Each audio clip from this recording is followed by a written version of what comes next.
नमस्कार, मी लतिका। आज आपण झटपट अशी बटाट्याची भाजी बनवूया। त्यासाठी बघा कढई गरम करत ठेवलेली आहे। त्यामध्ये तेल टाकून घेऊया। तेल आवडीप्रमाणे टाकायचं। मी अर्धी पोळी टाकलेला आहे आणि गरम होऊन देऊया। तेल बघा चांगलं गरम झालेलं आहे। छोटा 1 चमचा टाकायची मोहरी। अर्धा किलो बटाटे आहेत त्यासाठी साहित्य टाकलेलं आहे। मोहरी चांगली फुटून घेऊया। आता टाकूया जिरं, 1 चमचा आकाराचा चमचा आहे। त्यात टाकणार आहे थोडीशी हिंग पावडर। त्यात टाकायचं आपल्याला कढीपत्ता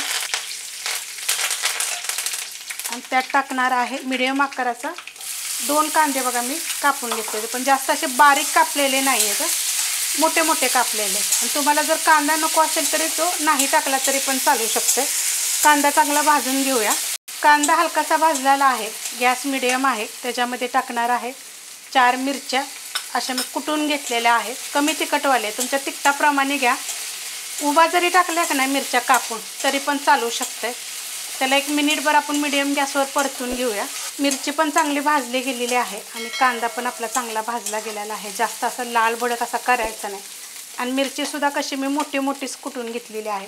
त्याच्यामध्ये आलं आणि लसूण टाकायचा अर्धा चमचा, 4 पाकळ्या लसणाच्या आणि अर्धा इंच आलं आहे अर्धा किलोसाठी। आता हे पण आपण 1 मिनिटभर परतून घेऊया। मस्त असं बघा परतून घेतलेलं आहे। कांदा पण आपला चांगला लाल झालेला आहे। ह्याच्यामध्ये टाकायची आपल्याला हळद आणि ह्याला पण आपण परतून घेऊया। हळद टाकल्यानंतर मस्त असं मिक्स करून घेतलेलं आहे। त्यात टाकायचं चवीप्रमाणे मीठ, हलवून घेऊया। मीठ टाकल्यानंतर मिक्स केलेलं आहे। गॅस करणार आहे बारीक आणि ह्याच्यामध्ये बटाटा शिजवून साल काढून बारीक कापून घेतलं आहे। मिक्स करून घेऊया। मस्त असं बघा 2 मिनटं मी परतून घेतलेलं आहे। मस्त असं उदसलं होतं, असं ठसका लागला चांगला। आता ते कसं माहिती आहे का, मीठ तुम्ही त्यात मसाल्यामध्ये टाकलं तरी चालेल किंवा वरून जरी तुम्ही टाकलं तरी पण चालू शकते। त्याच्यामध्ये टाकणार आहे मी थोडीशी कोथिंबीर। कोथिंबीर जर असं बटाट्याच्या भाजीला ना जास्त टाकायची। बटाट्याच्या भाजीच्या तर खूप रेसिपी मी वेगवेगळ्या पद्धतीनं ना अपलोड केलेल्या आहेत।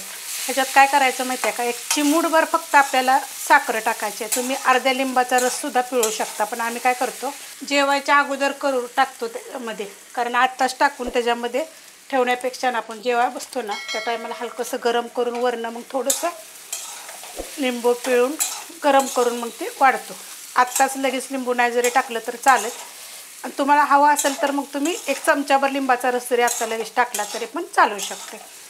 एकदम मस्त अशी चविष्ट अशी भाजी लागते। एकदा करून बघा अशा पद्धतीनं। तुम्ही असं वेगळ्या पद्धतीनं करत असेल तर ते पण कमेंट करून सांगा। आणि खूप रेसिपी मी तर बटाट्याच्या भाजीच्या अपलोड केलेले आहेत, तर त्या पण तुम्ही बघा, तुम्हाला कशा वाटतात ते। रेसिपी आवडली तर लाईक करा, सबस्क्राईब करा, कमेंट करा आणि शेअर बी करा।